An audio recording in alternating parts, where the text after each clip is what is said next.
One day in the spring of 2008, police in Jackson, Alabama stormed into a small, packed church revival service. The congregation watched in shock as their pastor, a man they regarded as a prophet, was cuffed and taken away by police. Over the years, they had noticed some strange things about the pastor and his family: the unsettling robotic way the children acted, the way the pastor was secretive about his past, and the sudden disappearance of one of his own family members. Hey everyone, welcome back to my channel. My name is Summer Sanchez, and on this channel we talk about crime cults and heinous history. Today we're talking about the case of Anthony Hopkins. Not this Anthony Hopkins, this is just a weird coincidence. The Anthony Hopkins that we're talking about has committed some very real and very horrific crimes. Anthony was a traveling pastor and a husband and father of 8 children, and he portrayed himself to the public as this super family-oriented, extremely religious person, but in reality, he was an absolute monster who kept his family completely under his control. And even though this is not a cult case, there are definitely cult-like elements within this family, and the ending of this case is disturbing. So that is what we will be talking about today, but before we get into the case, let's briefly talk about today's sponsor. This video is sponsored by Monocora Honey.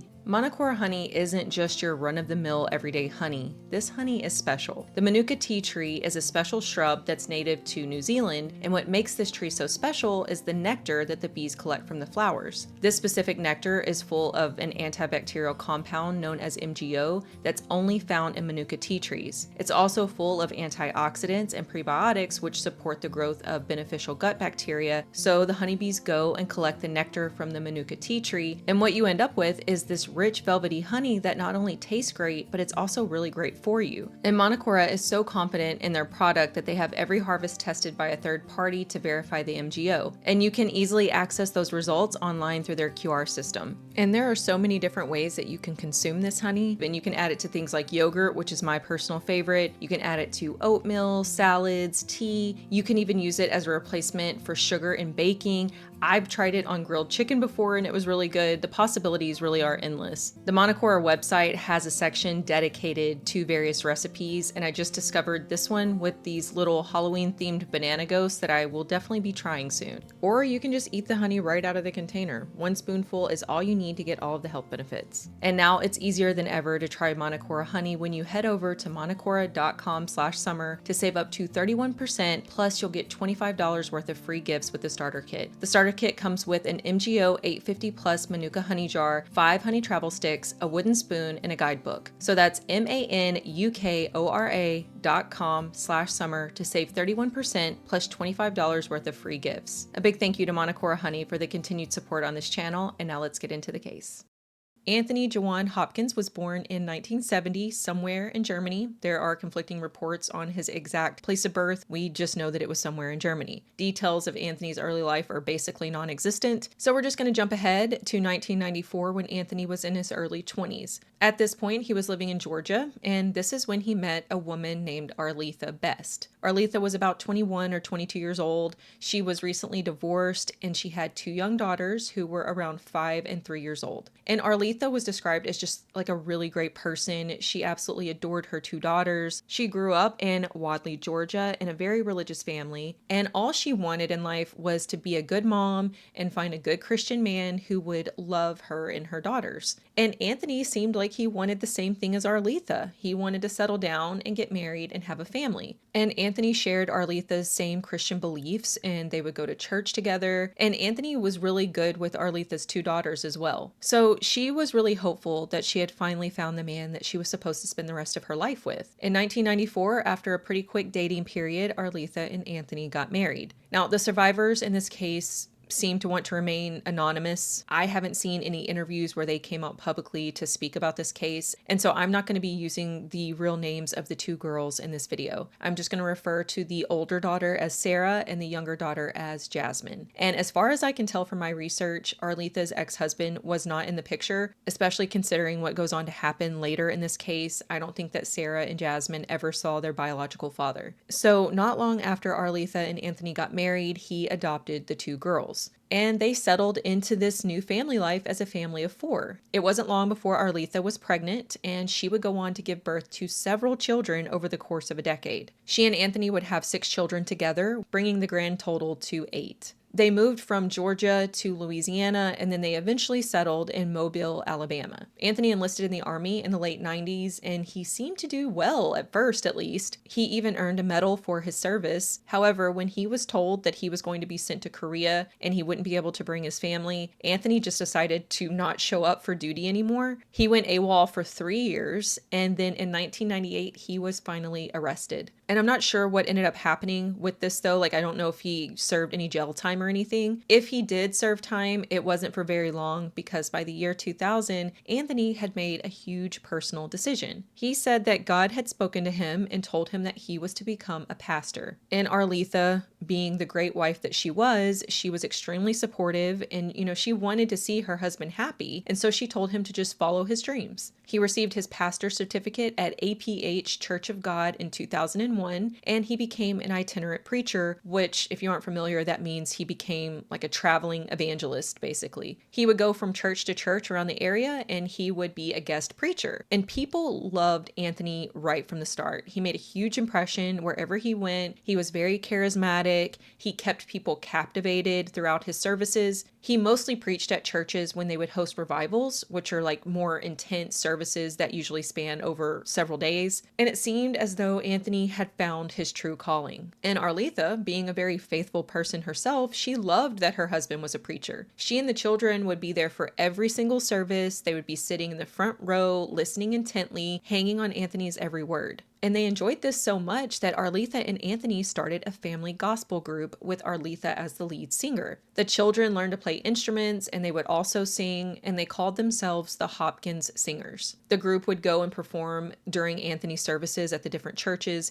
and people loved them. They were super talented. And the parishioners were really impressed with the kids, especially to be so young and so involved in the church and musically gifted. But as the Hopkins family continued to become more known within the Mobile religious community, it seems as though all of the praise and attention started to go to Anthony's head. He started telling people that he was a prophet, and they believed him. They thought that Anthony had a special gift and that he could bring the Holy Spirit with him wherever he preached. They thought that Anthony had psychic abilities and he could see into the future. One pastor later said, "A lot of people claim to be psychics, but when they speak, it doesn't always come true. When a prophet speaks, you know it's true." And he was a prophet. When he told you something was going to happen, you could pretty much count on it. And so Anthony built up a little following. If people heard that he was going to be preaching somewhere, that church would be jam-packed that day. So from the outside, the Hopkins family seems to be really happy. Anthony appears to be this very loving, involved husband and father. He's found his calling in preaching. The family is super close. They travel together to perform their gospel music. The parishioners really respect Anthony, even viewing him as a prophet. But there is one thing that they found strange about the family. The children were almost too well behaved. They didn't speak.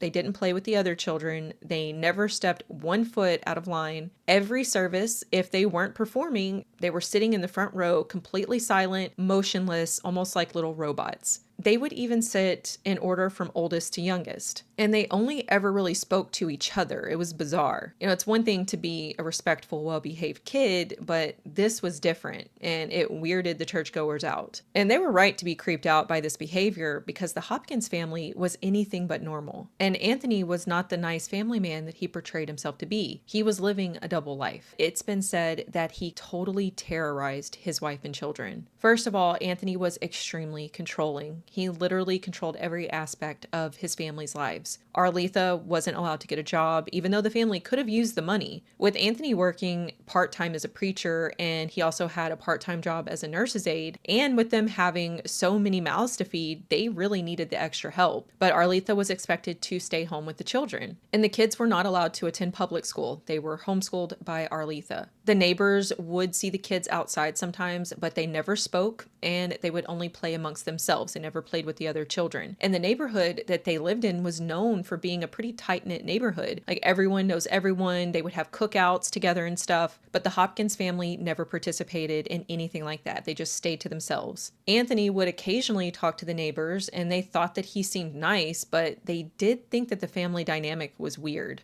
Anthony completely isolated his family, and he also ran the household in a very militaristic way. Everything was organized, everything was in order. The children's bikes were even stored from largest to smallest. Their shoes were stored from oldest to youngest. Items were arranged by color. Everything was placed very meticulously, and the house was always clean. I'm a retired military vet, and the house itself was set up like a boot camp, like the dorms we used to do for inspection, all time ready inspection. The house was laid with bunk beds. The drawers and desks were lined in order. Even the kids' bikes were lined from the tallest to the smallest.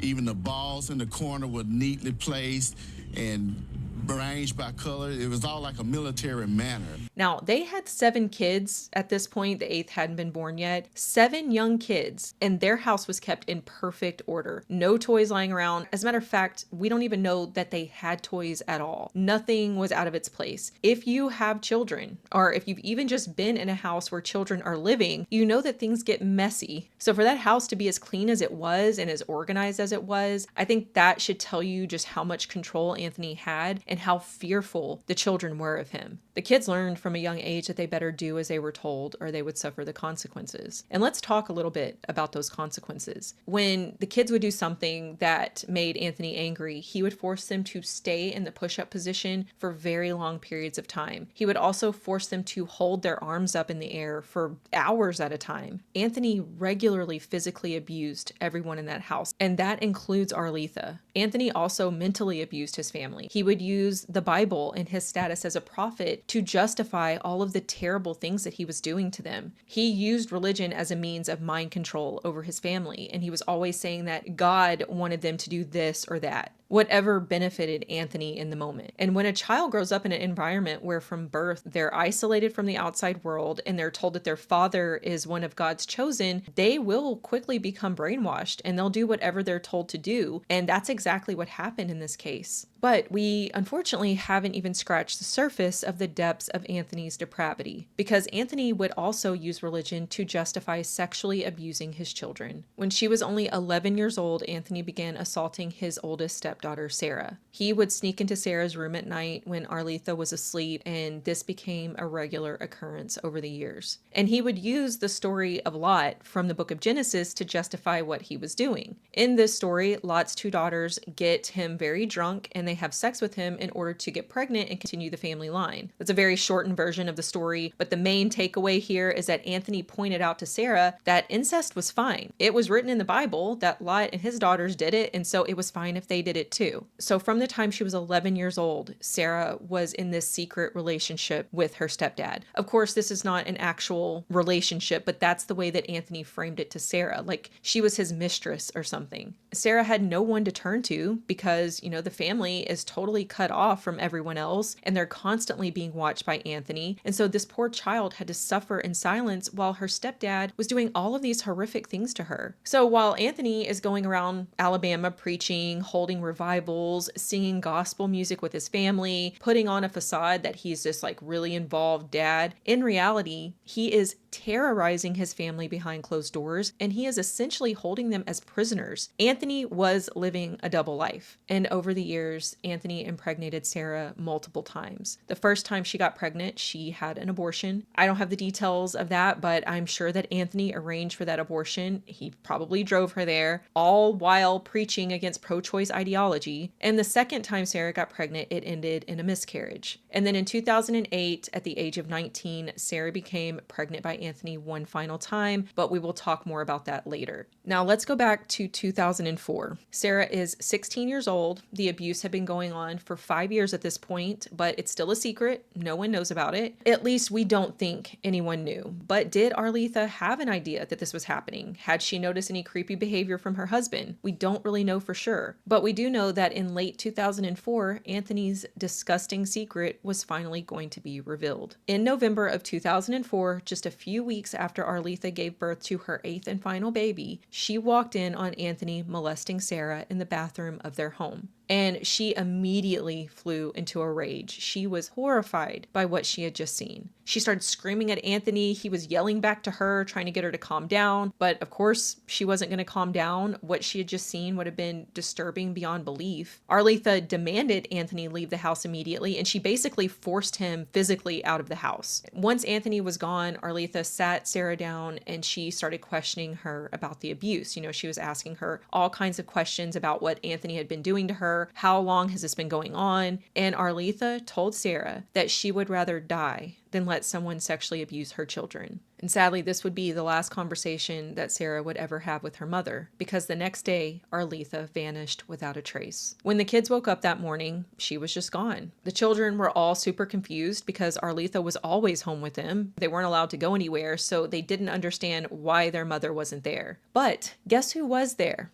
Anthony. Anthony was back, and he told his kids that Artha had left. She had taken off to California to become a seamstress for a celebrity. Now, the kids were probably even more confused by this explanation, but they knew by now not to question their father, and so they didn't. And after this, Anthony just continued to live life like nothing ever happened. He continued to preach, he traveled with the kids, they continued to perform gospel songs without their mother, and Anthony didn't address Artha's absence to the neighbors or to any of the churches. That was until people started whispering about Artha's sudden disappearance. She had always been at every service with Anthony. She was front and center with the gospel group. And now she was just gone, and Anthony and the kids were acting as if she had never existed. It was very strange. Eventually, Anthony could not ignore the whispers anymore, and he knew that he had to address the elephant in the room. So one night at church, during his sermon, he told everyone that Artha was dead. He said that they had traveled back to her hometown in Georgia so that she could give birth to their 8th child, and she had died during childbirth, and they had had a small funeral for her in Georgia. Now, this story earned Anthony instant sympathy from the congregation. Everyone felt sorry for him, but it really confused his children because they thought their mother was in California. He told them that she had run off to become a celebrity seamstress, but now they're sitting there in church hearing for the first time with everyone else that their mother was actually dead. But after the church service was over, Anthony pulled his kids aside and he told them that Artha wasn't actually dead, that he had just made up that story because if people knew that she had abandoned them, it would ruin her reputation, making himself seem like the hero in this instance. And like I said, everyone felt terrible for Anthony. Here was this father of 8 children, the youngest being an infant, and he's now having to navigate being a single father. And he's still holding everything together. He's homeschooling the kids on his own. He's managing to show up for all of the services. They thought that he was the super dad, but that was all going to change in 2008 because nearly 4 years after her disappearance, the world was going to learn what actually happened to Artha Hopkins. Sarah is 19 at this point, and Jasmine, who we haven't really discussed much, she is 16. Over the years since Artha had been gone, Anthony had essentially removed any trace of her. There were no pictures of Artha in the home or anything. At this point, Sarah has basically taken over Artha's role. She's acting like a mother. She's taking care of the kids. She's cooking. She's helping with the schoolwork. The abuse has continued. Anthony is still assaulting Sarah. And now that Artha is gone, he has easy access to her. He doesn't have to sneak around. And he also started doing the same thing to Jasmine. It's unclear when the abuse started for Jasmine, but we know that by 2008, Anthony was also assaulting her. One day, one of the neighbors spotted Sarah sitting in the grass near their house, and this neighbor thought that this was strange. They never see those kids away from their yard, and when they do, Anthony's always lurking somewhere not far behind. Now, it was pretty cold out that day, and the neighbor notices that Sarah is in shorts, and she also has no shoes on. And so the neighbor knows that something isn't right. So she invites Sarah inside, which at first Sarah had declined the offer, but after this woman insisted, she finally followed her in the house. Now, this neighbor, whose name was Carolyn Kelly, she started asking Sarah questions, and she's asking,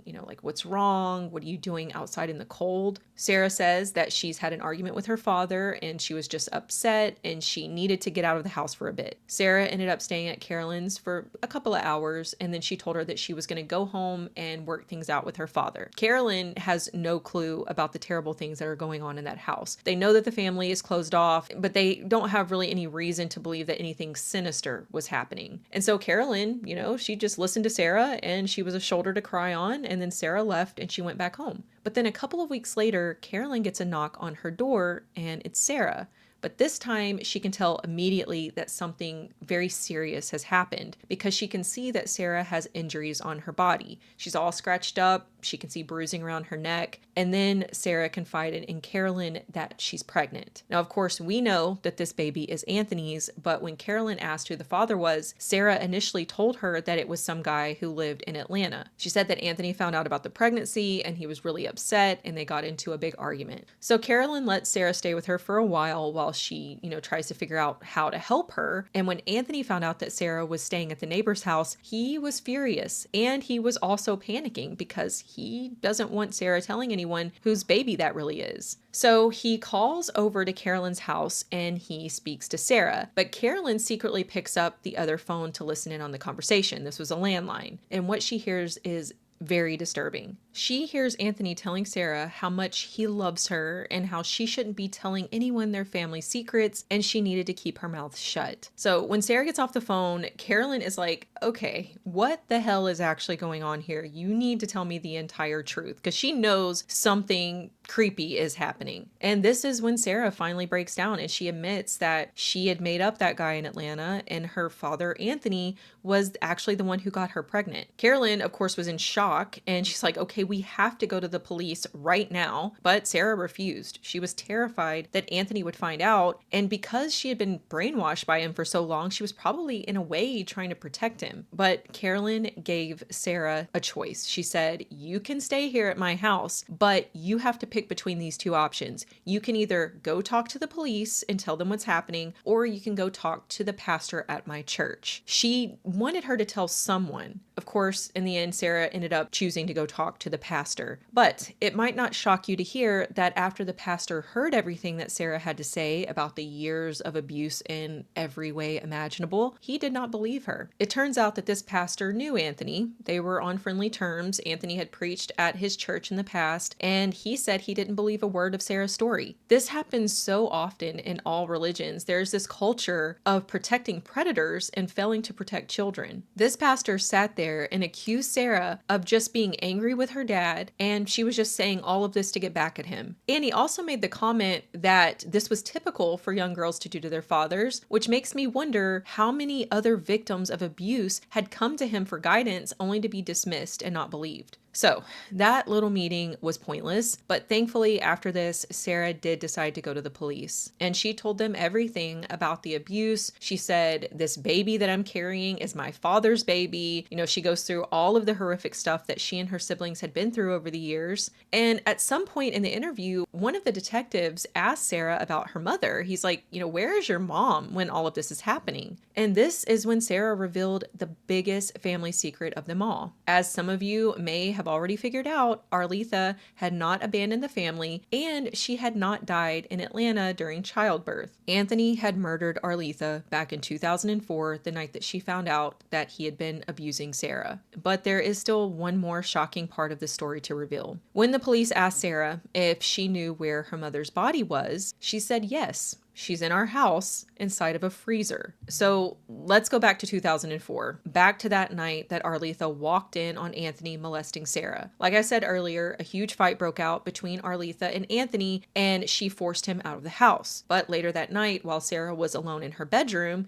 she heard tapping on her window. Anthony was outside of her bedroom window, and he demanded that Sarah let him in. And, Sarah could never have guessed what Anthony was going to do that night. And unfortunately, she did let him into the house. So Anthony and Sarah are in Sarah's room talking, and Artha started hearing the sound of a man's voice coming from Sarah's bedroom, and she knew immediately that that was Anthony's voice. So she goes to Sarah's bedroom, she throws open the door, and she sees Anthony, and she immediately starts yelling at him. She's telling him to get out, and they start arguing back and forth, and it's starting to get more and more intense. At some point, they ended up going into their bedroom to continue the argument. Now, at this point, the other children have started to wake up and come out of their rooms wondering what was happening. They can hear loud banging sounds. They can hear their mother begging Anthony to stop doing whatever he was doing. The children were terrified, but they also felt powerless to intervene because they knew what would happen to them if they did anything. So they all just went back to their bedrooms, helplessly listening to their mother being attacked by their father. And while I don't know much about the younger 6 kids, I do know that most of them were very young when this happened. One of the children, who was only 8 years old at the time, would later say that at some point she saw her father grab a hammer and walk into the bedroom. Eventually, Sarah did go into the room and she grabbed the 1-month-old infant that was in the room while Artha was being brutally attacked. Remember, Artha had just given birth to her 8th child a few weeks before this. And when she walked in to grab the baby, she saw her mother on the ground and Anthony was standing over her. Sarah just grabbed the baby and she took off out of the room and she went into the bathroom and sat there terrified until finally her mother's screams stopped. A few minutes later, Anthony opened the door to the bathroom and he told Sarah that Artha was dead and that God wanted her to help him dispose of the body. And that's exactly what Sarah did. They loaded Artha's body into a truck and they drove to a nearby town called Sims. And they dumped her body in a wooded area and then they just drove back home. But later that night, Anthony started to have some doubts. He started to worry that some of the wildlife might drag her body out of the woods. And so he goes and wakes Sarah up and once again, he forces her to go with him to dispose of her mother's dead body. This time he decided that she needed to be buried. And the only place that he could think of was this old church in the town of Jackson where the Hopkins family used to live. Anthony used to preach at this church and the family lived in a part of the church. So he and Sarah arrive at this old church/house in Jackson and they went behind the church to this little shed and this is where they started digging a shallow grave. They quickly put Artha's body into the shallow grave. They cover her up with dirt and then that was that. They head back home. But then a few days later, Anthony again started to panic because now he's worried that a dog might smell the decaying corpse and start digging it up. Anthony was obviously driving himself crazy over this body, and I do get some satisfaction knowing that Artha was haunting his mind during this time. He was like super stressed out over someone finding this body. So after a few days of panic, he once again forces Sarah to go back with him, dig up the body, and figure out another plan. Now, over the course of those few days that the body had been buried, it had started to bloat a lot. So much, in fact, that when they arrived at the gravesite, part of Artha's bloated corpse had come up out of the ground. Part of her body was literally sticking out of the soil. So they dig her back up, they put her in the back of a trailer, cover her up, and then head back to their home with this body in tow. Anthony went out and bought a small deep freezer, and he put it in the utility room next to their washer and dryer. They then put Artha's body inside of the freezer and they tried to close the lid, but she didn't fit. So Anthony climbed on top of her body and jumped up and down on it until she finally fit inside. He then closed the lid and he taped all around the perimeter of the lid, and that is where Artha remained for the next 3.5 years. Those children had been living in that house with their mother's corpse for nearly 4 years. When I was researching this case, I kept thinking to myself, why did no one ever report Artha missing? Anthony had cut her off from society aside from church, so she didn't really have any friends, but she did have family that lived back in Georgia. Why did they not report her missing? Well, her parents had attempted to contact her multiple times over the years. They had called her repeatedly, and when they couldn't get a hold of her, they called Anthony. In the beginning, Anthony would make excuses as to why Artha couldn't come to the phone. She was asleep, she didn't feel good, she was out, and at one point he even told them that she had moved to California. But then he started telling them that Artha didn't want anything to do with them anymore. Eventually, Artha's cell phone was disconnected, and her family later said that they finally just gave up. They really thought that Artha didn't want anything to do with them. So Sarah finishes up telling police this insane story, and they're absolutely shocked by what they have just heard. It sounds unbelievable. And they asked Sarah if she would be willing to prove to them that this story was true by showing them the freezer. And she said, yes, I can take you there right now. They quickly got a search warrant and they headed over to the Hopkins home. Now, Anthony and the children were not home home while all of this was happening. They were actually in Jackson conducting a revival at a little church. So he has no clue that any of this is happening. This was actually the perfect time for police to go and check out the house. And the first thing that police noticed when they started searching the Hopkins home is how spotless the house is. Everything is in perfect order. Things are arranged from, biggest to smallest. The rooms are set up like barracks. We looked through the house and looked into each one of the rooms. The rooms were all very neat and tidy. The beds were made. Shoes were all lined up in a perfect line under the beds. There's a desk in there. No toys in there. And they also noticed that there were no photos of Artha anywhere in the house. It was as if she had just been erased. Sarah led the police to the utility room, and as soon as they opened the door, they could smell the stench of decomposing flesh, and there were flies everywhere. And then they spotted that small deep freezer, just like Sarah had described, and inside of that freezer, they found the frozen solid corpse of Artha Hopkins. The body was described as just a mass of frozen flesh. And it took the jaws of life to peel the freezer off of her corpse so they could perform an autopsy. Meanwhile, officers were sent to that church in Jackson where Anthony was in the middle of a sermon, and they arrested him. They walked into that church, and in the middle of service, right in front of the parishioners and right in front of the other 7 children, they put Anthony in cuffs. And as the officers were cuffing Anthony, he asked them, what this was all about. And they said, I don't know, maybe it has something to do with the body in your freezer. Can you imagine how shocking it would have been for those people in the church that day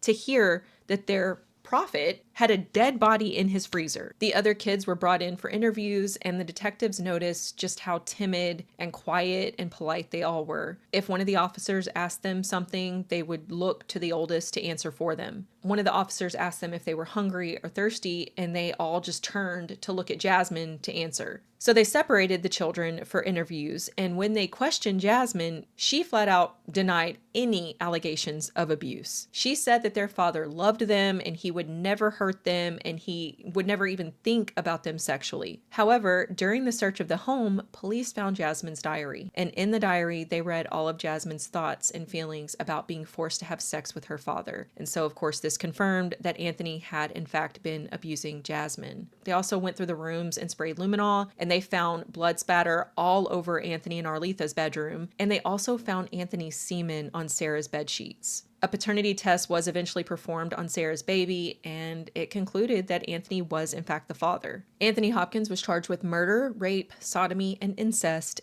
Well, trial got underway today for a preacher accused of killing his wife and stuffing her body in a freezer, but that's not the only charge Anthony Hopkins faces. It's true. Hopkins is also accused of molestation and incest involving his stepdaughter. Before jurors were selected Monday morning, counsel on both sides of the Hopkins trial are hammering out what evidence will be permissible. The judge, John Lockett, decided medical records for STDs are out, but paternity of the stepdaughter's child is in. It's a very sensitive type of case. The case goes back to July 2008. That's when Hopkins' stepdaughter went to the Child Advocacy Center. She told counselors of years of abuse and the murder of her mom. When officers executed a search warrant at Hopkins' home on Ryland Street, they found the body of Artha Hopkins stuffed in a freezer. The stepdaughter told authorities her mom was killed by her stepfather in 2004 and that she was forced to help hide her mother's body. She said that she continued to be a victim of mental and sexual abuse after the murder. By the time she came forward, she was pregnant.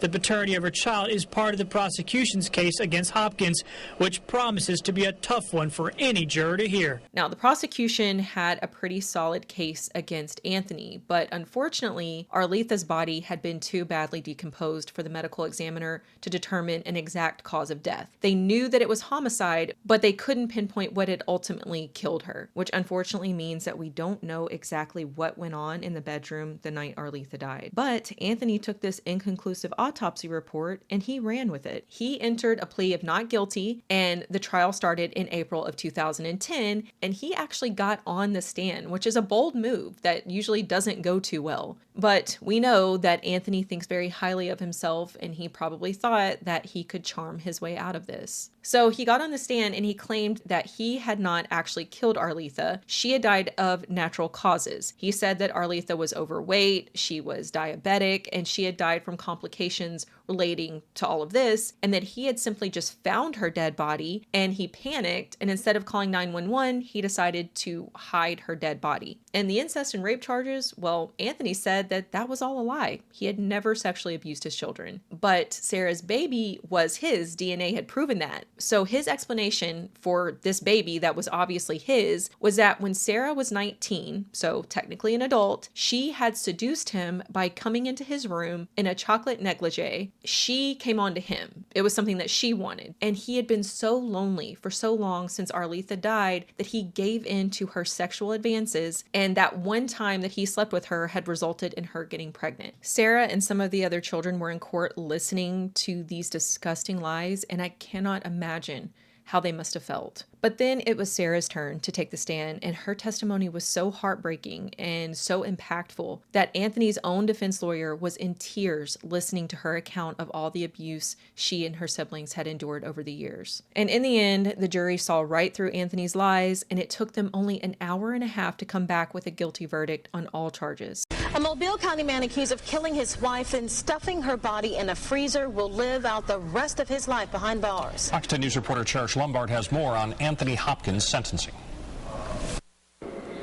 Anthony Hopkins showed no remorse this morning as Judge John Lockett sentenced him to life plus 51 years in prison, the maximum sentence allowed by law. The youngest 6 kids were initially taken into state care, but they eventually went to live with Artha's parents in Georgia. Artha's oldest 2 daughters were adults by the time that the case went to trial, and so they were kind of like out on their own, building their own lives. And I just hope that all of the survivors are healing from the horrific things that their father did to them. And that is all I have on this case. Please let me know what you guys think about this one down in the comments. Don't forget to check out the description box of this video if you're interested in trying out Monocora honey. If you found this video interesting, please consider subscribing, liking this video, and leaving me a comment. That is the easiest way for you to support me and my channel. And as always, I appreciate each and every one of you for watching, and I will see you next time.